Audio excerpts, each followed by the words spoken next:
Hey guys, what is up? Shadolance back for another review. Finally getting around to the Deckland's F2000 Tactical, the NX epic variant of my favorite gun in the game. Honestly, I like the F2000 Tactical that Deckland has, but I like the regular one more. I don't know why, because it's actually quite a bit worse than this one. I just like the black one better, and I don't know why, and that's what she said. But anyway, let's go right into the stats. We're looking at a damage of 42, so right off the bat, a very high damage. Not quite rivaling the M416 CQB camos and such as theirs, the SOP mods 43, 44, but 42 is still quite high, equivalent to the AT-22. The portability of 69 is way up there. This thing got a massive increase in portability compared to a lot of other assault rifles. That's kind of heading into SMG range, although some SMGs obviously get upwards to like 90, so not necessarily newer SMGs, but older ones like the P90TR, PP19, all those. It definitely rivals those. Rate of fire of 74 is pretty much on the higher end of what we call normal today. That's what we see on most assault rifles that get released these days, anywhere between 70 and 74. 74 being the highest, so with this rate of fire of 74, you're looking at a higher average assault rifle. Accuracy of 87 is very high, especially for an assault rifle. Really, really nice to have. It's one of the things the F2000 series is typically known for.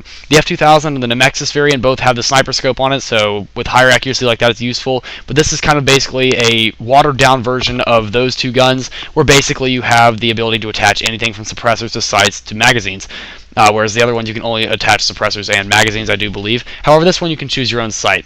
Also, I have to give credit to Shadow OMA for letting me do the review on his account. Thank you, Shadow. I didn't have to, activate mine because I kind of want to renew it later on. It's a fun gun to use and all. Still not my favorite, but anyway, recoil of 65 statistically is just average, maybe a slight bit above average, but it's completely manageable. It basically goes straight up and down for the first 5 to 6 shots, like pretty much any NX epic you might expect.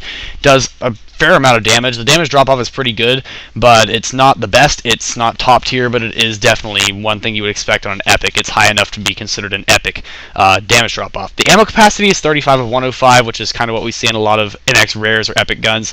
It doesn't have the 30 of 90 that the other variants of this gun do have. And also the Nemexis variant actually has an extra magazine, so I do believe it's 30 of 120.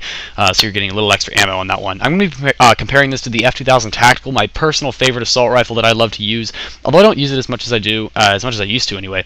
So we're looking at a damage of 39 compared to the Deckland's 42, so you're seeing a 3-point increase in damage. The damage drop-off is about the same on both weapons. The portability of 60 on the Tactical goes up to 69 on the Deckland, so a 9-point increase. That's noticeable. Portability of 60 is already pretty much average. The F2000 Tactical is possibly the most average assault rifle in the entire game. It doesn't have unbelievably low recoil. It doesn't have unbelievably high damage or portability or accuracy. Has a pretty high rate of fire given the time it was released. The 74 was right when we started seeing the higher rate of fire assault rifles, so 74 was kind of shiny at the time, but now it's not so much anymore. So really, it's just an incredibly average assault rifle, but it is a ton of fun to use. The accuracy of 85 got an increase to 87, so we're seeing 2 more points on accuracy, making it very versatile with the ACOG scope for tapping. True for both guns, although spraying is also nice too. The recoil of 68 got a decrease to 65, so a 3-point decrease. So statistically, the gun just got improved in every way.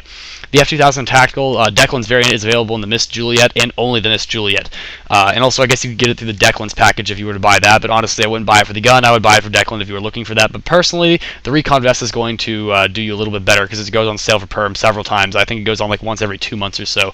So honestly, I would just wait for the next time that goes around if you're looking for speed gear.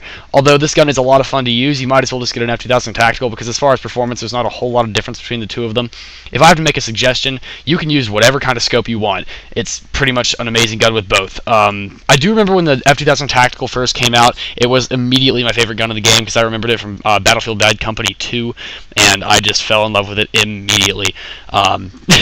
Back when it first came out, it had an amazing damage drop-off. That was the biggest point about the gun, is that it could do a ton of damage at a range. That was back when 39 damage was considered to be really high.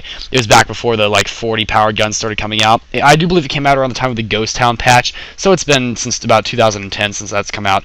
But it is definitely a really fun gun to use. I've got some old gameplay of it on Kill Creek, so if you want to see some more there. But thank you guys for watching this. Please rate, comment, subscribe. Check out the Facebook group and the TeamSpeak server. And I will see you guys in the next video. Drop a like. Shadolance out.